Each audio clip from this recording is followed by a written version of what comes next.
Please welcome Gloria Estefan.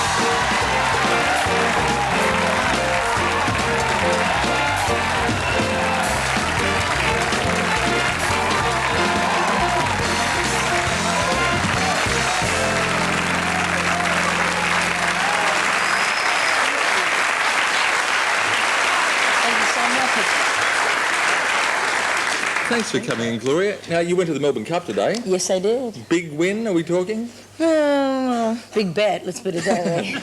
Big little loss, win, huh? little win. Did no, you- but it was for fun, so it doesn't matter. You a gambler? Not really. I'm the kind that spends like 25 cents on the slot machines, and if I blow my $20, I'm gone. That's it. That's you for the day. Now, is it Estefan or Estefan? Because Stefan, right. is of what origin? Actually, my husband's last name is of Lebanese origin, but when they moved to Cuba, they changed it because they couldn't quite pronounce it, so they put the closest thing, which is Estefan. So it's Lebanese-Cuban. Right. It's kind of Sven was the original one. Uh-huh. And what's your background, nationality-wise? I was born in Cuba, but I was raised in the United States. I moved over there when I was about 2 years old and lived there since then and traveled quite extensively, but still Miami's my home. The last time we talked about you being an interpreter at Miami Airport.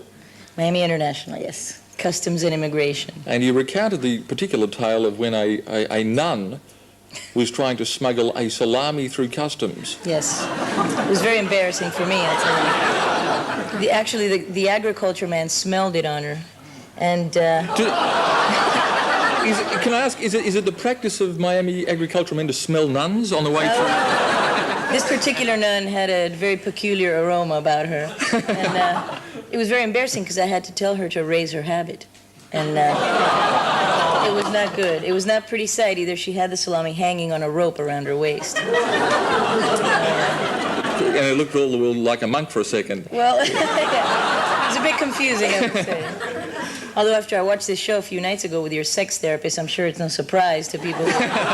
Did you see Dr. Racy? She's Oh, yes. extraordinary, isn't she? More extraordinary were the questions that she was getting from the audience. And from me, as it turned out. From you, yes. The koala, you always wanted to see a koala. Have you spotted one yet? Not yet. I haven't seen, not a live one anyway. I've seen many of those stuffed ones everywhere, but I haven't seen any of the live ones. And they're going to bring me one to my hotel room in Sydney. They're going to bring you a koala? Yes, someone will bring me a koala to hug. And you know, I heard that the males have they have a musk thing on their chest and they rub up against everything to mark it as their territory. So my son did hug one and he came back smelling of koala, which we had to change his T-shirt. And possums were trying to grab him from everywhere. They're extraordinary things, those koalas. So they've got very sharp claws. You've got to, because they think anything that's basically over 2 foot is a tree. Oh, really? Yeah, they do. So they try and do. I'm glad you're warning me about that. So- Actually, I think my husband kind of reminds me of a koala. He looks a bit like a koala. Does he? Yes, he does. Very cute. He's very cute. He's cuddly. Does he use the musk technique? Yes, but not on the chest. Not on the chest. I'm talking to Gloria Estefan. We're going to take a break. We'll be back with more after the stick around. This is live.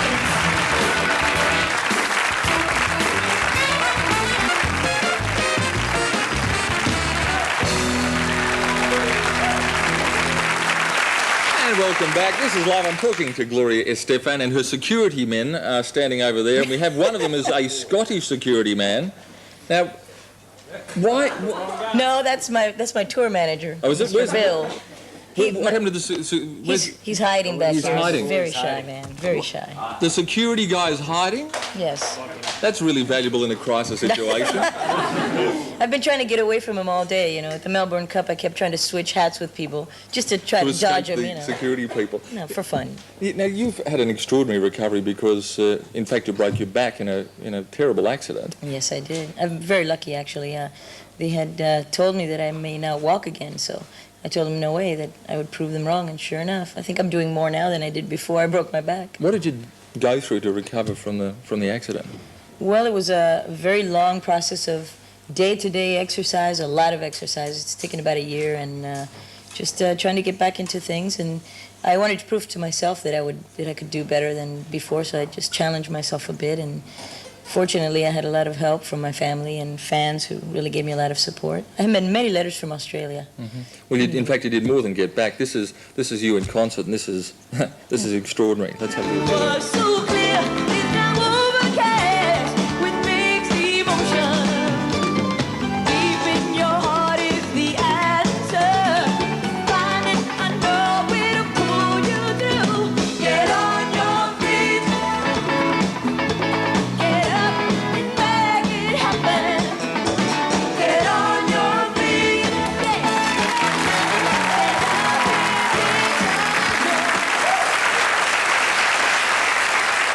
That's from the current tour. Did you have to go through an extensive daily routine? A lot. 3 months in the pool first, and they kind of put me in a floating vest so that I could move along arms and legs in the pool. And then I moved out and did extensive weight training, started from scratch, really, started all over again. A lot of exercise, about 5 hours a day at the beginning for 6 months.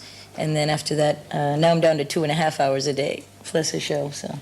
Every day you've got to go through the same ritual. Yeah, I break a day, once in a while I hide from my trainer and the Scottish bodyguard. Yes. You've got some plates or something in your back, Gloria? I've got a couple of titanium rods and 4 brackets and screws in my back. Yeah, it's good that we've got cushion here, or else I'd feel it in a hard back chair. But you really can feel the lumps. The 2 screws at the top. Yeah. Do they stick out? I mean, can I unscrew them, or is it? Well, they're actually. If you had the certain wrench that you need for that, maybe perhaps you could. What happens when they're unscrewed? Well, I just the legs lay down fall a lot. Yeah. You can pull this arm off, actually. Now, what do you think of Australian audiences? They're great. We've had 2 audiences so far. We've performed. Last night was wonderful. Really, very expressive crowd and very friendly people.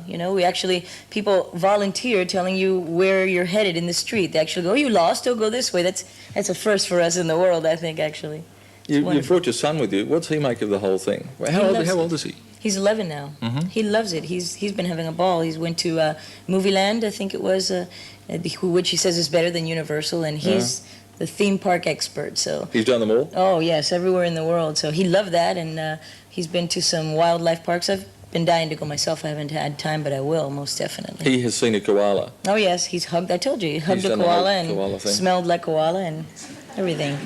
What sort of music does he like? He likes anything from Broadway musicals, which he loves. He's seen Starlight Express like 5 times and Phantom twice, and he likes that. He likes Vanilla Ice. He likes classical music. He's very different taste in music. I talked to Vanilla Ice. I made the fatal error of calling him Vanilla. I'm not big on rap. He lives on my island in Miami. Yes, wonderful guy too. And he just lives there. He doesn't live with me. He just lives doesn't he? Well, your husband and you have been together not only in a marital sense but in a working relationship for how long? About 16 years. Yeah, we've been married 13, and we went together for. Is that a record here in Australia? Yeah, that's kind of a record. I think in the entertainment business, it's a record anyway. How do you keep? What's the secret to your success? Well, actually, we do different things. He does the business side, which I really don't like, and the entertainment side, he really gives us free rein, and he's a wonderful manager, very good, very, very good person on top of everything else. I love him, so it works that way if you really love each other. Mm-hmm. And you work very hard at the relationship, too. What do you look for in your songs? What do I look for? Yeah, you're putting together an album. What do you... Usually I'll play them for him. He's probably my best critic, and I'll play them for him and suffer through his comments about the songs. And actually, we sit together as a band and listen to the whole thing and really decide what the best songs are, where we feel are the best for each album. Here's the new single, Live for Loving You. And there are Gloria's tour dates. And jot those down, all of Gloria's tour dates. And you should have jotted those down. That was your dog in the clip. That was my dog, yes, Ricky. Actually, I have 2, the 2 Dalmatians that you saw going by. Mm-hmm. And we got them right after the accident. They were actually born on the day of my mother's birthday and the day of my operation. So it was kind of karmic, I thought. And they're great dogs. The female knows how to open the doors in the house. She lets herself in and out, opens the door for the older dog. It's like 100. And it's like a person. Does it use its paws? Or yeah, she stands up on her hind legs and turns the knob and then either pulls it because it's a lever, but pulls it in or out, and she learned how to do that on her own. Of course, it was the female. The male just sits out there crying. So. Thanks. You should teach the dog to do other things. Could you get it to cook or something? Perhaps, yes. Steals the food, that's for sure. Well, it's been a pleasure to talk to you. All the best for the Australian tour, not that you particularly need it. And just incidentally, what does a rancid salami smell like? Well, it was not rancid, first of all, but it did smell peculiar. Maybe it was the long flight over from Italy, I don't know. Especially where it was might have had something to do. Thanks, Gloria. Gloria Estefan, leaving us on a very pleasant note. Would you thank her? We're going to take a break. We'll be back after this with Alyssa Jane Cook. Stick around, this is live.